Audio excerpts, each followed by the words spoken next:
Hello, welcome to another video by Mox Marine. In this video I'm disassembling a 5.7 liter Vortech V8 core engine. I bought this out of a junkyard. It's a truck. It actually came out of a Suburban, and it had water and oil. There was some signs of water and oil on the ground underneath the engine, and other signs that had water and oil.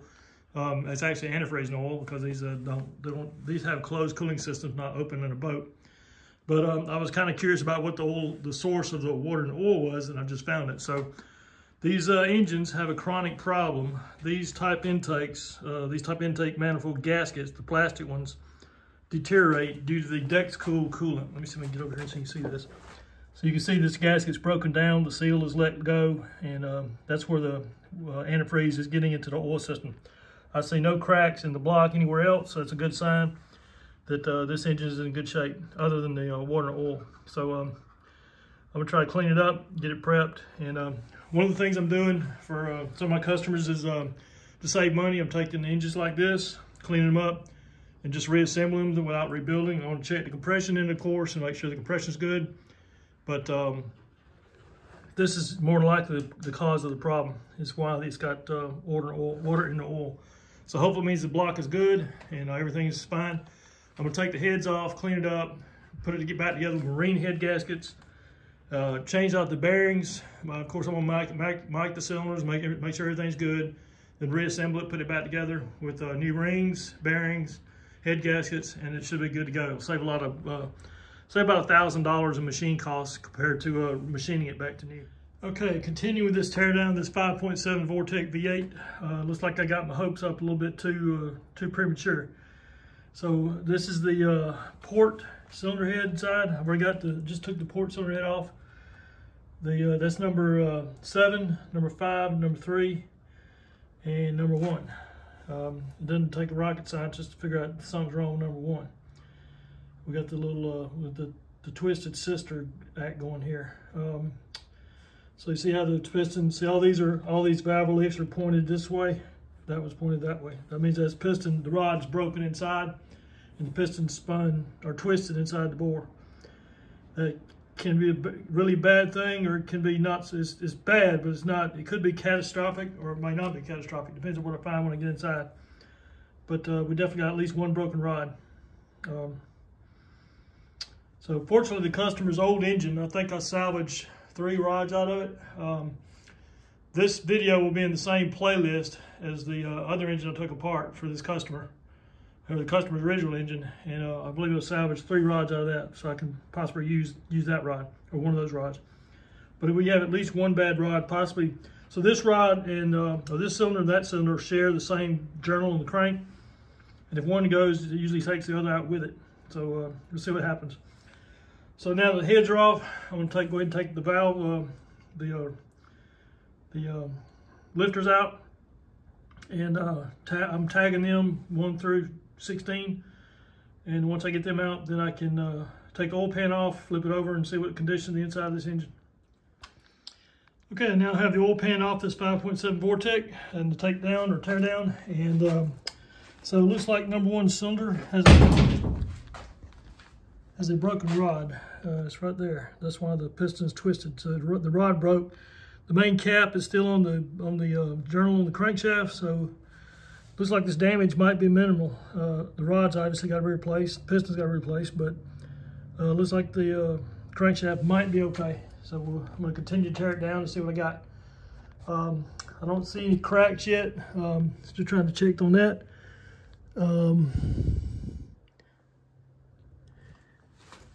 Try to see if there's a hole in the block in there, but I don't see any major damage. So I'm gonna go ahead and continue to take it down and see what I got. Let's keep our fingers crossed and hope this engine is salvageable.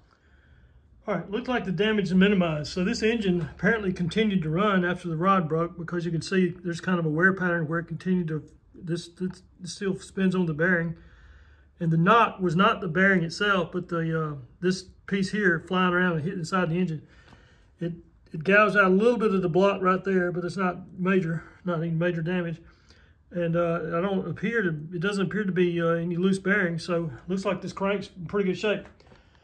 So the question is, why would a rod break like this and not continue to run and nothing else wrong with this engine? Based on the fact that I found water in in this cylinder, I'm going to guess it was hydrolock. So if hydrolock means that the cylinder fills up with enough water, so when the piston comes up, it slams in that water, which is incompressible, and it'll snap a rod. Maybe the rod may not have broken then, but it was kept on going and swinging around and broke. So it's got the broken rod. Here's the other piece of it here. I think there's more missing pieces. I'm going to continue to look for them because this is shorter. This piece here, that's a clean, let's say, yeah, it did break. You can see how the rod bent before it broke. So definitely this rod bent, and it's probably hydrolock from getting coolant in the cylinder. And then the rest of the rod's down there somewhere. Well, there's another piece of this rod in there somewhere. It might have gotten to the camshaft. Don't care. I'm throwing the camshaft. I'm not gonna throw it away, but I don't use the truck camshafts. I use marine camshafts. So looks like this engine's in good shape. So other than that broken rod, so and the pistons obviously got to be replaced. So talk about the piston.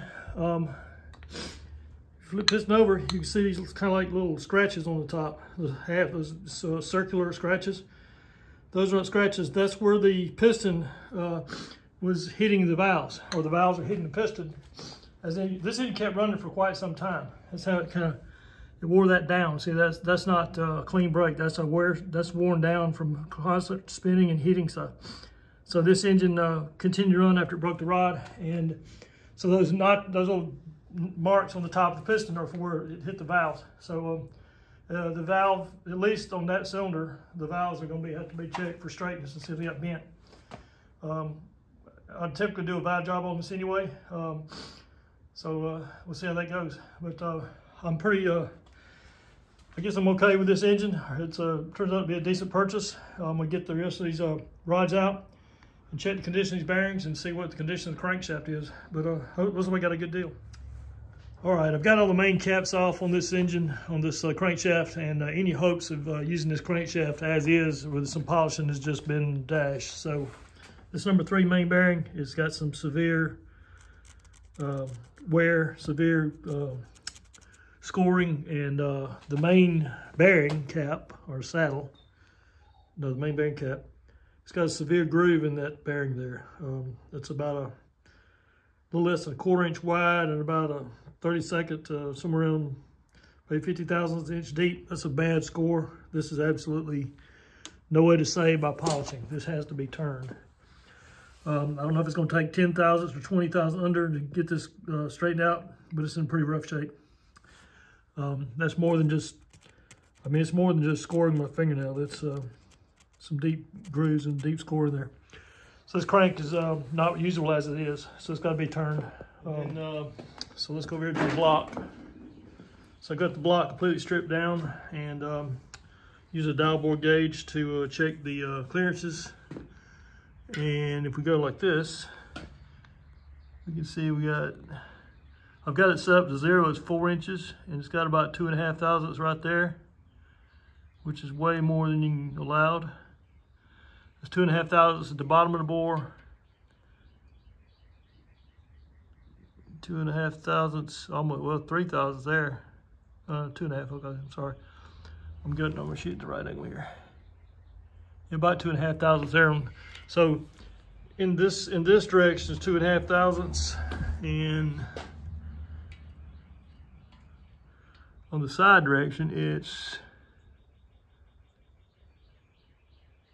about a tiny bit less than 1 thousandth. So, and it's consistent with all the cylinders. So in this direction it's worn, and that's really understandable because the piston rocks. The piston rocks back and forth in that direction. The piston pin is in this direction, so it doesn't really rock a lot that way. But all the wear and tear is from in this direction because the crank goes like this and moves the piston back and forth against the wall. So this block is not usable either. It's got too much clearance in it. All right, the tear down of this 5.7 Vortech is now complete, and we found out that this motor is not reusable. It's going to have to be rebuilt. The block's got to be honed, bored and honed. The crankshaft's going to be turned. The cylinder heads have to be redone, so it pretty much needs a full rebuild. But let me go into the big picture on this project. So this started out, I've been searching junkyards, pull-aparts primarily, Montgomery and Atlanta, for about 3 months. And I create a list, and I note in the list the model, the year and the model, with like a 98 Tahoe, 98 Suburban, 98 truck, whatever, Silverado. And then I put the year, the date it was on the yard. They put on there the date that they put it on the yard. And then they also have the VIN number of the vehicle. And if you look at the 8th digit of the VIN number, you'll see a letter, a code, and that tells you what kind of engine it's got. It could be a 4.3 V6, could be a 5.0, could be a 5.7. So the 5.7 is a VIN R. It's the code R, letter R, for this particular, for the 96, the 99, this is a Vortech V8 small block Chevy. So that's the VIN numbers I was looking for. So what I do is I compile a list of all the VIN Rs, and then I go look at them in a junkyard. So the day I bought this, this was the only intact engine it was in a Suburban, a 98 Suburban. And it was the only intact engine in the entire yard. It was worth even considering. There was some in there that were all stripped. One of them had a cracked block. Others didn't have an engine in them at all, but this was the only one left. In East Atlanta, there was none. In North Atlanta, there were 2. I could see pictures, and the vehicles looked like they've been, and they were on the yard for a while, and they looked like they've been trashed. So the point I'm making, this is the only engine I could find over a 3-month period in Atlanta that was even halfway decent, worth pulling. And so, but there's hundreds and hundreds of LS engines. So what's the reason for that? My opinion is because of the program called Cash for Clunkers back in 2008. In 2008, General Motors or actually the federal government through Obama worked out a program where they would give dealers a high trade-in value, like $2,500 to $3,000 for absolute junk vehicles. People would trade them in, any condition, trade them in, and get a stipend from the government to purchase a new car. But the stipulation was that the dealers could not resell them, and the government made them drain the oil and put something called sodium silicate in the oil system, run the engine, circulate it, and that sodium silicate with heat would turn to almost like glass. And it would actually foul up the oil passage and make the engine unusable. It was totally worthless. It destroyed the engine. And they did that so they couldn't resell the engine. But what they did was they took all these small block Vortech V8s. By the way, the program was from 1998 engines, 1988 engines all the way to 2002. Any vehicle in that range. So that was the years of the Vortech small block. And so all those engines became toast. And so that's why you're not seeing a whole lot of them on junkyards anymore. They were all a lot of them were destroyed. According to Wikipedia, there was the Chevrolet engines, the Chevrolet vehicles that had these engines, like the Silverados, the Tahoes, the Suburbans, was the 6th most popular vehicle brought to dealers for the Cash for Clunkers program. Overall, there was a total of 677,000 vehicles total in the program, and so it took a lot of these off the road. So that's why you don't see a lot of them. So bottom line is, if you have a boat and you need a core engine, you're going to be hard pressed to find one, I think, in a junkyard. You may get lucky and find one. You might find one in much worse shape than this. Like I said, this was the best one I could find, and it has some significant issues. Like I say, the goal was to buy this engine and use it as is, just change out the bearings, change out a few things, and put it all back together and run it like it was. That wasn't going to happen on this engine. The further I got into it, the more I found more and more problems. Particularly the number 1 cylinder was twisted, or the rod was broke. But again, this is the best I could do. So as an experiment to buying engines and just with a matter of reconditioning, put them back in service in a boat, I don't think that's going to happen.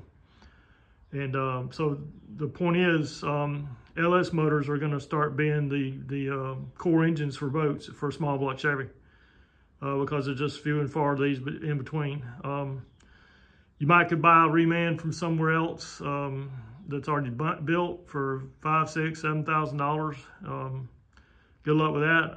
I do not buy reman motors. I've already bought one once. I bought one once and got burned on it pretty bad. And I won't do that again. I rebuild motors. I don't buy remans. I do reman my own engines. So that wraps up this project.